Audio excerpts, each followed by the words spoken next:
Dunia politik adalah dunia yang bukan hitam dan putih. Dunia politik adalah dunia yang rumit. Dunia politik adalah dunia yang tidak sederhana. Sehingga di dalam kenyataannya sering sekali masyarakat atau rakyat yang setiap harinya memperhatikan tingkah laku para politikus di tingkat elitnya selalu terkejut-kejut dan selalu tidak bisa memahami sesungguhnya langkah apa yang sedang ditempuh oleh para politikus. Maka banyak orang berpendapat bahwasanya dunia politik adalah dunia yang memang penuh siasat, yang penuh kelicikan-kelicikan. Lantas bagaimana dengan politik di Indonesia? Setidaknya untuk kali ini akan kita bahas relasi antara Prabowo dan Joko Widodo, atau sebaliknya antara Joko Widodo dengan Prabowo, yaitu sejak tahun 2019 sampai 2024 dan dari tahun 2024 sampai kemudian tahun 2029. Tentu saja banyak sekali pernak-perniknya, tentu saja banyak sekali kelicikannya, tentu saja banyak keanehannya, dan tentu saja akan banyak memakan korban dalam tanda kutip. Dalam hal ini yang menjadi korban adalah rakyat Indonesia dan umat Islam Indonesia.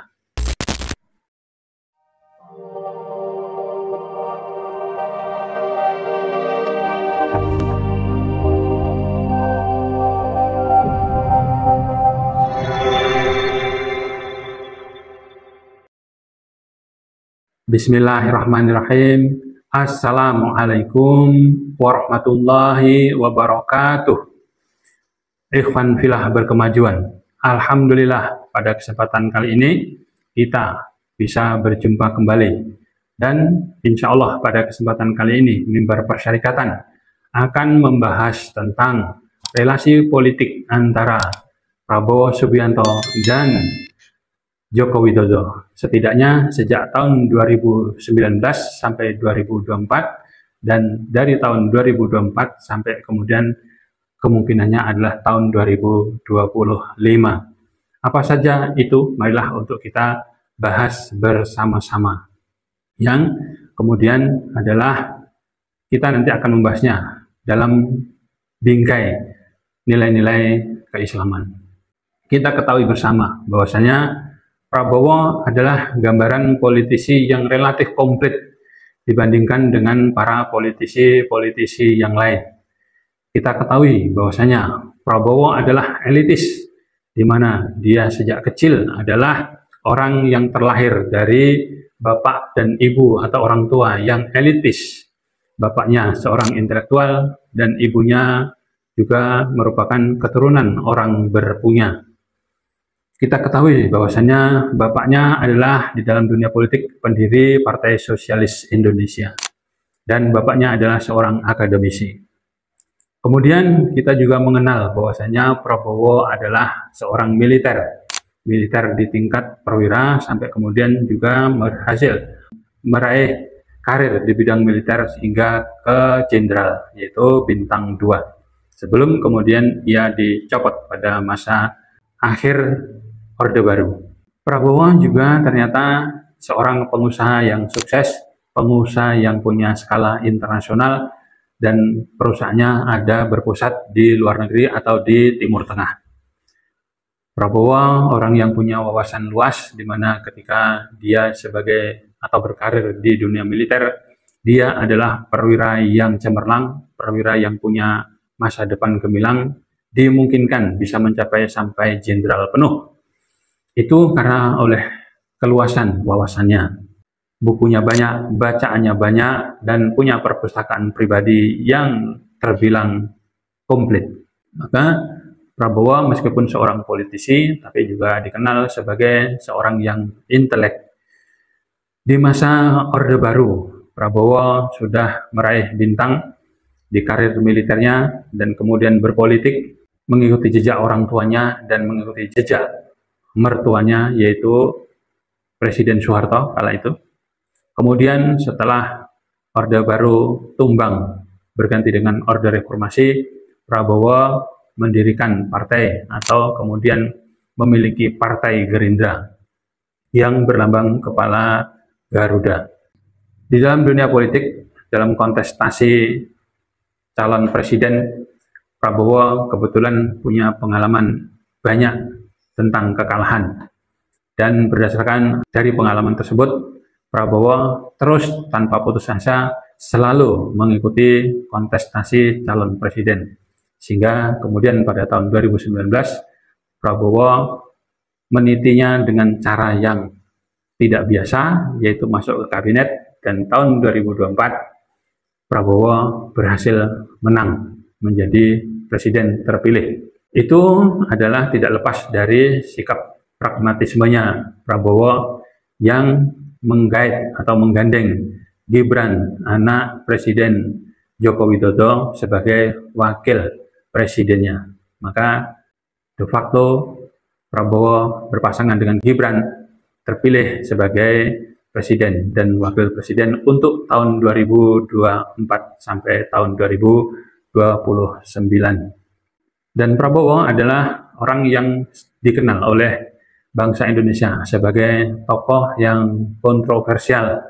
Misal di dalam penegakan hak asasi manusia, Prabowo erat dikaitkan dengan penculikan para aktivis di tahun 1998 atau menjelang runtuhnya kekuasaan Orde Baru. Hingga sampai sekarang tentang isu tersebut tidak ada kejelasannya.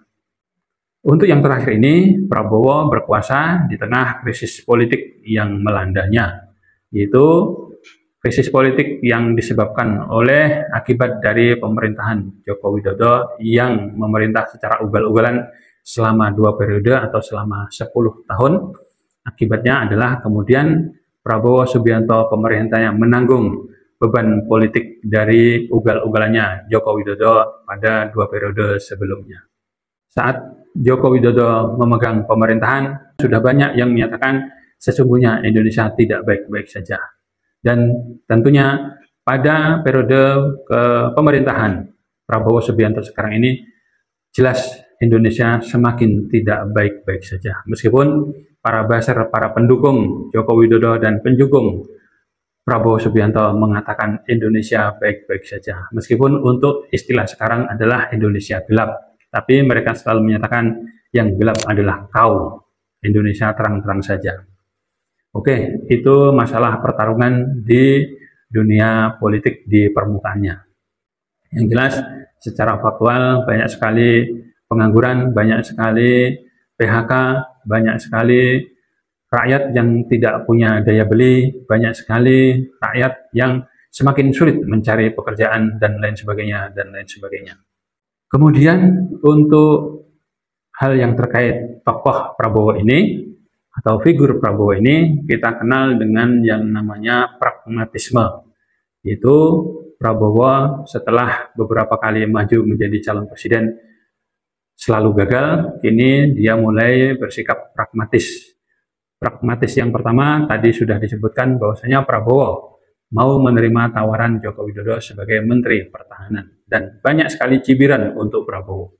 Kemudian akibatnya banyak sekali para pendukung Prabowo yang balik badan untuk kemudian meninggalkan Prabowo. Bahkan Prabowo sampai merasa siap untuk kehilangan marwahnya di dunia politik, panggung politik Indonesia. Dan pragmatisme yang kedua terkait dengan Prabowo adalah dia di pemilu atau di kontestasi Capres 2024 hingga 2029 menggait Gibran Rakabuming Raka, yaitu anaknya Presiden Joko Widodo. Ini juga sangat-sangat mengejutkan, luar biasa. Sehingga semakin jatuhlah nama Prabowo. Namun dia bergeming, dia tetap pada pendirinya. Sehingga banyak sekali catatan-catatan pemilu yang terbilang banyak cacatnya dan banyak kekurangannya, banyak kecurangannya di tahun 2024 sampai tahun 2029. Mengapa ketika Prabowo mengambil pasangannya, wakil presidennya adalah Gibran Rakabuming Raka? Karena memang kapabilitas Gibran Rakabuming Raka ini jomplang jika dibandingkan dengan Prabowo Subianto ataupun dengan para peserta yang lain, di mana di sana ada Anies Baswedan, di sana ada Mahfud MD, di sana juga ada Ganjar Pranowo. Terkait dengan berpasangannya Prabowo dengan Gibran Rakabuming Raka, yang berarti di situ adalah koalisi antara Prabowo dengan Joko Widodo. Saya saat itu menuliskannya, mengungkapkannya, mengekspresikannya dalam esai yang berjudul Sleeping with Enemy, yaitu saya kisahkan Joko Widodo sebagai pendekar kata dan Prabowo Subianto sebagai pangeran kelelawar. Di sana saya sudah sempat memprediksi hubungan antara Prabowo dan Joko Widodo atau Prabowo sama Gibran tentu saja adalah hubungan yang sifatnya pragmatis belaka. Dan itu tampaknya sedikit demi sedikit sekarang mulai terbukti dari esai yang saya tulis tersebut. Dari perjalanan politik elitis yang sedemikian itu, kita sebagai masyarakat yang terbilang sadar dengan perpolitikan di Indonesia, bahwasannya untuk dunia politik di Indonesia ini nyaris tidak ada edukasi yang bermakna ataupun yang berarti bagi para pemuda, generasi penerus bangsa, yaitu adanya edukasi politik dari para tetua untuk kemudian mewariskan fatsun politik, pendidikan politik yang bermartabat di Indonesia. Maka kita bisa lihat bahwasanya perilaku para politisi semuanya hanya bermotif politik, sampai kemudian juga menular di para aktivis-aktivis pemuda yang bertujuan hanya untuk mencari jabatan. Dan lebih aneh lagi, banyak para pemuda di ormas Islam kepemudaan yang motivasinya hanya jabatan belaka, entah ingin menjadi komisaris, entah ingin menjadi wakil menteri, dan lain sebagainya, yang itu sesungguhnya sangat-sangat menjijikkan, dan itu lahir dari akibat para tetua yang tidak memberikan edukasi politik kepada generasi muda. Kemudian sampai yang aktual, ada ratusan purnawirawan berpangkat perwira menengah dan tinggi atau perwira berbintang yang mengajukan usul atau membuat petisi yang salah satu poinnya untuk melengsarkan wakil presiden, yaitu Gibran Rakabuming Raka. Ini akibat dari memang suasana politik yang sudah sangat tidak kondusif bagi bangsa Indonesia. Meskipun kita ketahui bahwasanya usulan tersebut salah alamat, meskipun sesungguhnya mereka sebenarnya tahu. Usulan mereka yang sebenarnya sebaiknya diusulkan kepada DPR ataupun kemudian diusulkan kepada MPR. Disusul kemudian juga ada gugatan dari civil society tentang keaslian ijazah Joko Widodo. Artinya apa? Ini terkait dengan Joko Widodo. Gibran Rakabuming Raka sangat erat kaitannya dengan cawe-cawenya Joko Widodo dari belakang meja. Maka salah satu untuk menghilangkan pengaruh Joko Widodo adalah Joko Widodo diurus ataupun digugat tentang dugaan kepalsuan ijazahnya. Dan yang terakhir adalah banyak civil society, banyak mahasiswa, banyak pemuda yang mendelegitimasi Gibran Rakabuming Raka sebagai wakil presiden dari segi kapasitasnya, dari segi kapabilitasnya, dari segi cara penampilannya, yang bagaimanapun wakil presiden berpeluang untuk menggantikan presiden. Mereka sangat menyayangkan apabila kemudian betul-betul Indonesia berikutnya dipimpin oleh seorang Gibran.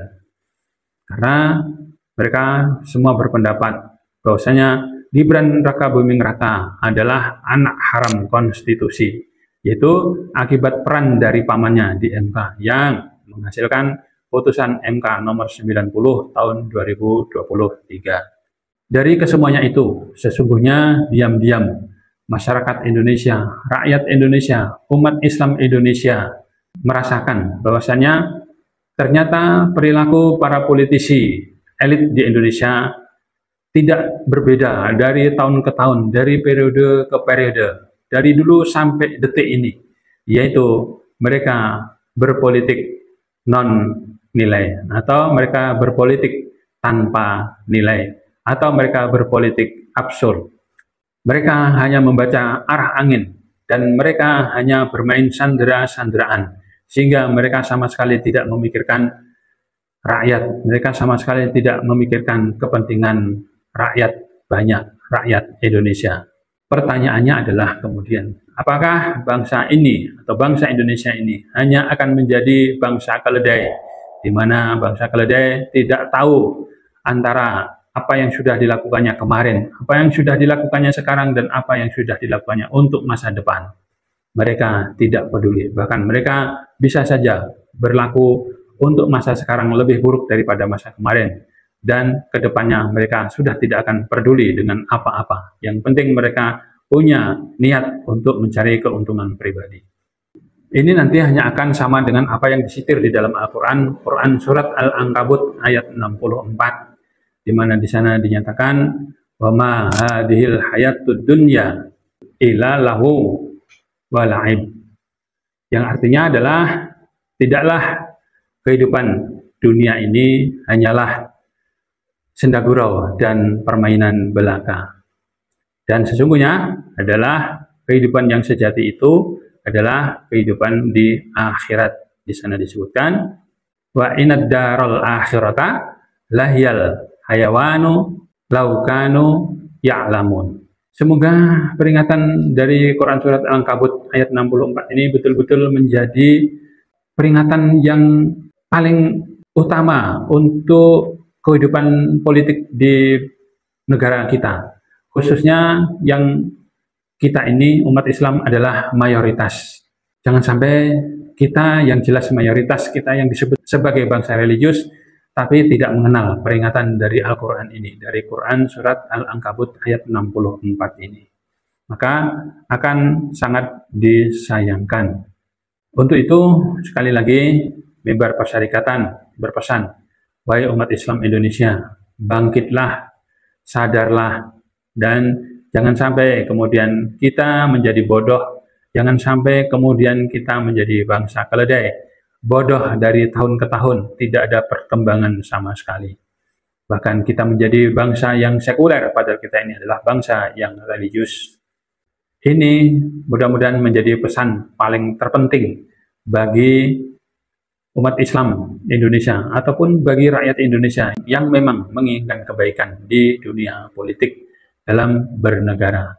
Demikian yang bisa saya sampaikan, mudah-mudahan bermanfaat. Akhirul kalam, wassalamualaikum warahmatullahi wabarakatuh.